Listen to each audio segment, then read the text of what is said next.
আমি মায়ের খাইছি দেখে আপনি আমার স্যার কোয়া থুয়ে ভাই কোয়া শুরু করেছেন। এটা কি ঠিক হচ্ছে? আমি একটা মানি লোক, যতই মায়ের খাই আমাদের একটা মান সম্মান আছে নাকি? আচ্ছা সরি, হ্যাঁ সো সরি। এত ব্যথা বিষ বানাই ফেলেছে সারা শরীর, আমার কি ব্যথা বানাইয়ে দিয়েছে রে বাবা। ভাইজান এই যে নেন, আপনার জন্য ওই রসুন সরিষার তেল দিয়া গরম করে নিয়ে আসছি। এটা যদি আপনার শরীরে মালিশ করেন তাহলে একেবারে ব্যথা হবে না, সব চলে যাবে। কি করছেন আপনি এসব? আমি তো হাত দিয়ে নাড়াতে পারছি না। বাবা মালিশ করবো কি করে? আচ্ছা ঠিক আছে, তাহলে আপনার মালিশ করতে হবে না। এক কাজ করেন, আপনি ওই ওষুধ খেয়া ঘুমায় থাকেন, সকালে উঠে দেখবেন সব ব্যথা চলে গেছে। একটা জিনিস কিন্তু আমি বুঝতে পারছি না। আমি মায়ের খাইছি দেখে আপনি আমার স্যার কোয়া থুয়ে ভাই কোয়া শুরু করেছেন। এটা কি ঠিক হচ্ছে? আমি একটা মানি লোক, যতই মায়ের খাই আমাদের একটা মান সম্মান আছে নাকি?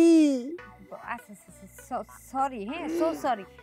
আপনাকে আমি সরি বলবো, ভুলে ভাইজান বলে ফেলছিলাম। আচ্ছা ঠিক আছে, কিন্তু আমার একটা কথা বলেন তো, এত বড় একটা ঘটনা ঘটে গেছে, আপনি আপনার চ্যানেলে জানাজানি করেন না, মানে প্রকাশ করেন নাই। এসব কথা জানানো যায় না। জানানো যাবে না কেন?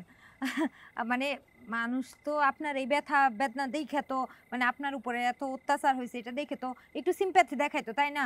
এই মানে দেখাইলে তো আর আপনি মানে আমি বলতে চাইছিলাম যে যদি এই যে এটা বলার থেকেও যদি আপনি যে মায়ের খাইছেন সেই ভিডিওটা যদি একবার মনে করেন আপনার চ্যানেলে প্রকাশ করতে পারতেন, তাহলে তো আপনি রাতারাতি ভাইরাল হয়ে যেতেন। আচ্ছা, আপনি কি আমার সাথে কিছু ঠাট্টা মশকরা করছেন নাকি? না ভাইজান কি বলেন, মানে সরি স্যার, আপনি কি বলতেছেন? আপনার সাথে কেন আমি ফাইজলামি করব? আসলে আমি চিন্তা করছি যে যদি মানে আপনার চ্যানেলে গরু দিয়া আপনি ভাইরাল হইতে পারেন, মানে গরু ভাইরাল হয়ে যেতে পারে ভিডিও দিয়া, তাহলে আপনি তো ভাইরাল হইতেই পারেন, তাই না? আর এই মায়ের ভিডিও দিলে তো আরো আগে মানে পাবলিক। আরে আমি কি হিট হব? আমি তো অল টাইম হিট। আমার পায়ের নখ থেকে মাথার চুল পর্যন্ত হিট, কিন্তু আজকে মনে হচ্ছে ডবল হিট হয়ে গেছি।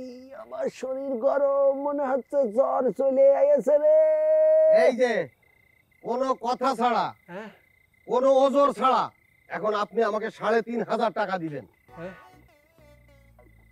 এই যে গাছটা দেখতে পাচ্ছেন, ওই গাছে টাকা ধরে আছে, প্রকাশ করে ছিঁড়ে নিয়ে চলে যান।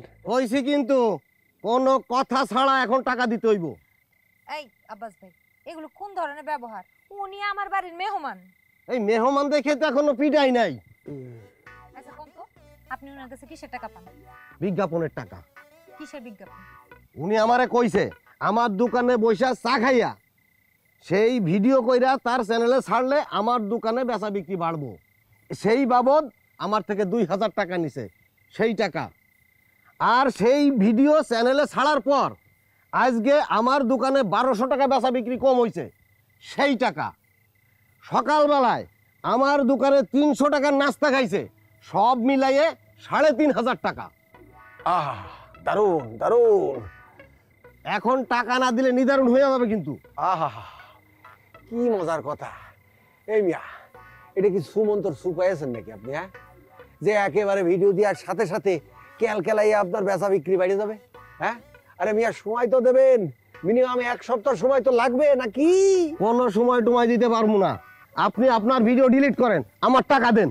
এই লোক, এই জান তো, মায়ের খাওয়া শরীর নিয়ে আমি আর কথা কইতে পারছি না। মায়ের আরো খাবেন।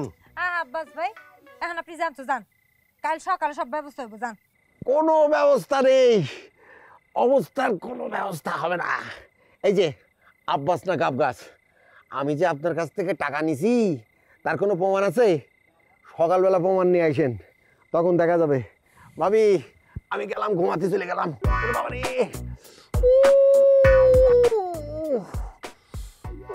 ভাবি, সে কিন্তু বাটপার আছে। থাকলে আছে, কিন্তু আপনি আমার বাড়ির সামনে দাঁড়ায় আমার মেহমানরা অপমান করতে পারেন না। কইতে তো চাই না, কিন্তু দুনিয়ার যত বাটপার সব বাটপার আইসে আপনার বাড়ির মধ্যে ওঠে। একদম ঠিক বলছেন। সব বাটপার আমার বাড়িতেই উঠে। তার আরেকটা কোটা খালি আছিল, সেটা আপনি এসে ফিল আপ করে দিছেন।